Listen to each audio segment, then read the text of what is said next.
नमस्कार दोस्तों, मैं डॉक्टर राजकुमार मध्य प्रदेश से आपका बहुत बहुत स्वागत करता हूं। और आज की जो चर्चा है उसमें हम जानने वाले हैं बॉडी टेम्परेचर के ऊपर। किसी भी बीमारी में जो शरीर में होती है उसमें जो टेम्परेचर है वो बढ़ेगा या घटेगा, इससे हमारी जो डायग्नोसिस होगी वो बहुत ज़्यादा प्रभावित होने वाली है। और हमारी डायग्नोसिस में जो तापमान है ये बहुत महत्वपूर्ण भूमिका निभाता है। तापमान अपने आप में अकेला ऐसी कोई बीमारी का सिम्टम हमें नहीं देता है, लेकिन जब अन्य लक्षणों के साथ तापमान की हम तुलना करते हैं तो हमारी जो बीमारी है उसको पकड़ने में हमारी बहुत ज़्यादा सहायता होती है। हम ये देखें सबसे पहले कि जो हमारे पशु हैं उनका सामान्य तापमान क्या होता है। उसके पहले हम ये देखें कि आखिर जो तापमान है वो बढ़ता क्यों है और तापमान कैसा होता है। क्या वो लगातार रहता है, इंटरमिटेंट होता है, या उसके अलावा तापमान कितनी रेंज तक होता है। वो सब अलग अलग बीमारियों में अलग अलग होता है। इसलिए जो तापमान है ये अपने आप में जो डायग्नोसिस है उसका एक बहुत महत्वपूर्ण जो हिस्सा है वो होता है। और इनिशियल लेवल पे किसी भी बीमारी या इन्फेक्शन का जो हमें लक्षण मिलता है वो तापमान बढ़ने पर ही होता है, जिसको सामान्य भाषा में हम बुखार कहते हैं। तो जो बुखार आता है इसका मतलब है कि कोई ना कोई इन्फेक्शन या कोई समस्या जो है वो बॉडी में आ चुकी है। तो जो तापमान है वो सबसे पहला लक्षण होता है। तो तापमान आखिर हम ये जान लेते हैं कि बढ़ता क्यों है, क्योंकि जब तक हमें चीज़ों की बिल्कुल बारीकी नहीं पता होगी जब तक हम थोड़े से कंफ्यूज रहेंगे। तो होता क्या है कि कोई भी इन्फेक्शन शरीर में आया, जैसे ही ये शरीर में जो इन्फेक्शन है ये आएगा तो ये पायरोजन करके एक केमिकल होता है वो रिलीज होता है।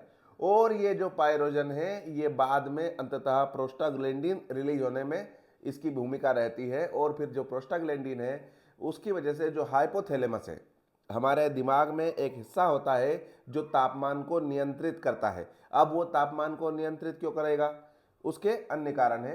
तो सबसे पहले जो हाइपोथैलेमस है वो हमारा जो टेम्परेचर है बॉडी का उसको बढ़ा देता है। तो हम यहाँ तक समझ गए हैं। अब बात यह है कि जो टेम्परेचर बढ़ेगा क्यों। तो आप सोच के देखिए कि कोई भी इन्फेक्शन जो है वो शरीर में आया कहीं पर, और ये जो पायरोजन है ये उस जगह पर रिलीज हुआ।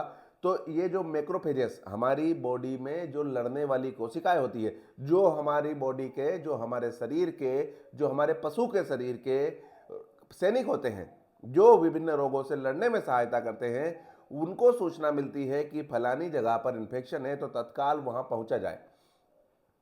तो होता क्या है कि टेम्परेचर जैसे ही बढ़ेगा तो हमारी सारी क्रियाविधि बढ़ जाएगी। आप ये सोच के देखिए कि एक जगह है जहां किसी दुश्मन ने हमला कर दिया है तो वहां की गतिविधि बढ़ जाएगी। जब वहां की गतिविधि बढ़ जाएगी तो वहां पर नए सैनिक चाहिए हमें लड़ने के लिए, वहां पर दूसरी चीजें चाहिए जो हमारे सैनिकों की मदद करे।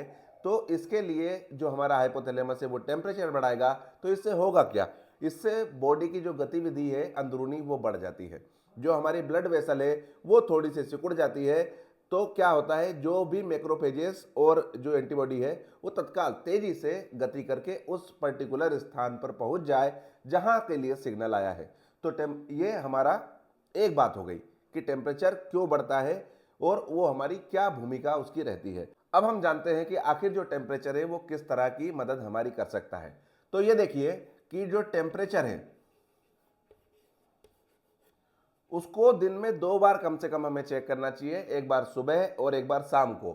अगर वो जो टेम्परेचर है वो बना ही रहता है तो हमारी डायग्नोसिस में अलग दिशा में जाएगी। और बहुत सारी बीमारियां होती है जिनमें जो टेम्परेचर है वो पहले ज़्यादा रहता है फिर कम होता है, फिर ज़्यादा होता है फिर कम होता है, फिर ज़्यादा होता है फिर कम होता है। मतलब वहाँ पर जो टेम्परेचर है वो कम ज़्यादा होगा। इसलिए आप देखेंगे कि जो हिस्ट्री होती है उसमें कुछ पशु मालिक कहते हैं कि सर शाम को तो ये खा लेता है लेकिन सुबह को नहीं खाता, या फिर सुबह को खा लेता है लेकिन शाम को फिर दोपहर के बाद नहीं खाता। तो होता क्या है कि उस समय उसका टेम्परेचर कम होता है तो वो कुछ खा लेता है, फिर पुनः उसका जो टेम्परेचर है वो बढ़ जाता है। बहुत सारी बीमारियां होती है उनमें ये होता है। तो आप भी बताइए कि कौन सी बीमारी होती है जिनमें जो टेम्परेचर है वो स्थिर रहता है और कौन सी बीमारियां होती है जिनमें टेम्परेचर ऊपर नीचे होता है। पहली चीज, टेम्परेचर अगर बढ़ रहा है तो सबसे पहली चीज है कि या तो वो बैक्टीरिया का इन्फेक्शन होगा, या वायरस का इन्फेक्शन होगा, या फिर प्रोटोजोआ का इन्फेक्शन होगा। सामान्यतः जो टेम्परेचर है वो इस तरह से बढ़ता है। तो अगर जो टेम्परेचर है वो 105 106 डिग्री को भी क्रॉस कर जाए, सामान्यतः जो टेम्परेचर होता है वो कितना होता है, सबसे पहले हम बात करें भैंस की और गाय की और गोट की, ये तीन जो पशु हैं इनके हम इलाज सामान्यतः करते हैं, तो इन तीन चीज़ों के बारे में बात करेंगे। जो भैंस होता है उसका जो टेम्परेचर होता है 100 से लेके 101.5 डिग्री फ़ारेनहाइट। जो गाय होती है उसका होता है 100 से लेके 102 डिग्री फ़ारेनहाइट। और जो गोट होती है उसका टेम्परेचर होता है 100 से लेके 103। भैंस 101.5, गाय 102 लगभग, और जो गोट है 103। जो कुत्ता होता है उसका भी 102, उससे कोई बहुत विशेष नहीं। हम इन तीनों का करें, पोल्ट्री में 107 तक भी नॉर्मल होता है, इसलिए हमें रेंज पता होना चाहिए कि जो हमारी रेंज होती है वो कितनी होती है। तो भैंस में 101.5, गाय में 102 और गोट में 103, मतलब बकरी में 103। ये एक रेंज होती है। इस रेंज में अगर पशु का जो बॉडी टेम्परेचर है अगर वो है तो कोई बहुत ज़्यादा टेंशन वाली बात नहीं है, या हमारी जो डायग्नोसिस है उसमें हम संक्रमण की बजाय दूसरी तरफ जाएंगे। कुछ चीज़ें ऐसी भी होती है जिनमें जो टेम्परेचर है वो नीचे चला जाता है, उनमें टेम्परेचर जो है वो ऊपर नहीं जाता। हमने ये रेंज इसलिए फिक्स करी कि भाई 100 से लेके 101। 100 क्या होता है, अगर 99 हो गया किसी पशु का टेम्परेचर, 98 हो गया, 96 हो गया, 97 हो गया, तो वो भी एक समस्या होती है, वो भी बीमारियों में हमें होती है। इसलिए टेम्परेचर ऐसा नहीं है कि केवल जो आगे बढ़ेगा या ज़्यादा बढ़ जाएगा तभी हमें डायग्नोसिस में मदद करेगा। जो टेम्परेचर है अगर वो नीचे भी गया तो हमारी जो डायग्नोसिस है उसमें मदद हमारी होने वाली है। आप मुझे कमेंट्स में बताइए कि कौन सी ऐसी बीमारियां हैं जिनमें जो टेम्परेचर है वो कम हो जाता है। एक चीज़ तो हाइपोकैल्सीमिया होगी, उसके अलावा भी बहुत सारी चीज़ें होती है। जब धीरे धीरे हम बात करेंगे तो हमें समझ में आएगा कि कौन कौन सी जो चीज़ें हैं उनमें जो टेम्परेचर है और कौन कौन सी परिस्थितियों में डाउन होता है। तो हम यहाँ तक समझ गए हैं कि जो भैंस का नॉर्मल टेम्परेचर है 101.5 तक है, 100 से गाय का 100 से 102 है, और बकरी का 100 से 103 डिग्री फ़ारेनहाइट के आसपास है। तो ये नॉर्मल रेंज है। अब इससे वेरिएशन कैसे होगा, अब देखिए कि एक चीज़ तो होती है कि 102 से लेके 103 तक हो गया।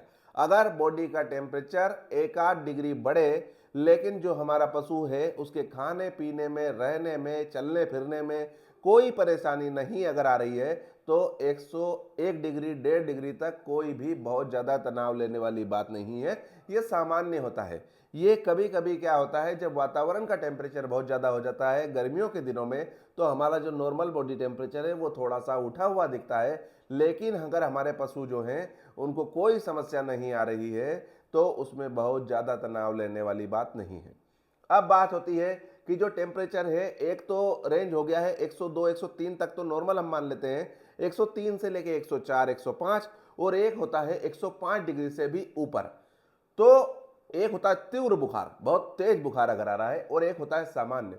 तो अगर बहुत तेज बुखार आ रहा है तो यह हमें दिखाएगा कि इसको जो इन्फेक्शन है या तो वो एचएस का हो सकता है, या बीक्यू का हो सकता है, या ट्रिपेनोसोमा का हो सकता है।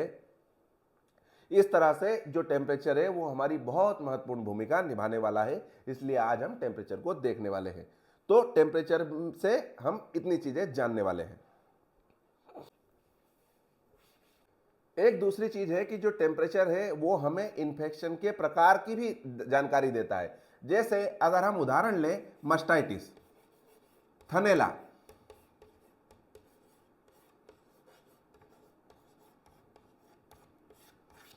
हमने देखा कि जो पशु है उसके छन पे, उसके वाड़े पे सूजन आ गया है, उसके दूध में लीचड़े आने लगे हैं, तो हम क्या करेंगे, जो थनैला होगा, जो वाड़ा होगा, वहां पर हमारा जो थर्मोमीटर है उसको ले जाएंगे और उसका टेम्परेचर लेंगे। अगर उसका टेम्परेचर बढ़ा हुआ है तो वो हमें ये दिखाएगा कि जो ये इन्फेक्शन है ये तत्काल वाला है, ये बहुत पुराना नहीं है, लगभग 72 घंटे से कम इस इन्फेक्शन को हुआ है, तो उसमें हम एंटीबायोटिक देंगे और बहुत अच्छे परिणाम आने वाले हैं। लेकिन हमें दिख रहा है कि उस पर सूजन भी है, उसमें लीचड़े भी आ रहे हैं, लेकिन जो उसका टेम्परेचर है वो सामान्य है, इसका मतलब है कि वो जो इन्फेक्शन है वो थोड़ा सा पुराना हो गया है, तो जो वहां पर तापमान बढ़ने वाली गतिविधि है वो पूरी हो चुकी है, मतलब वो इन्फेक्शन को लगभग 2-3 दिन हो चुके हैं, तो उसमें हमें एंटीबायोटिक का कॉम्बिनेशन भी देना पड़ेगा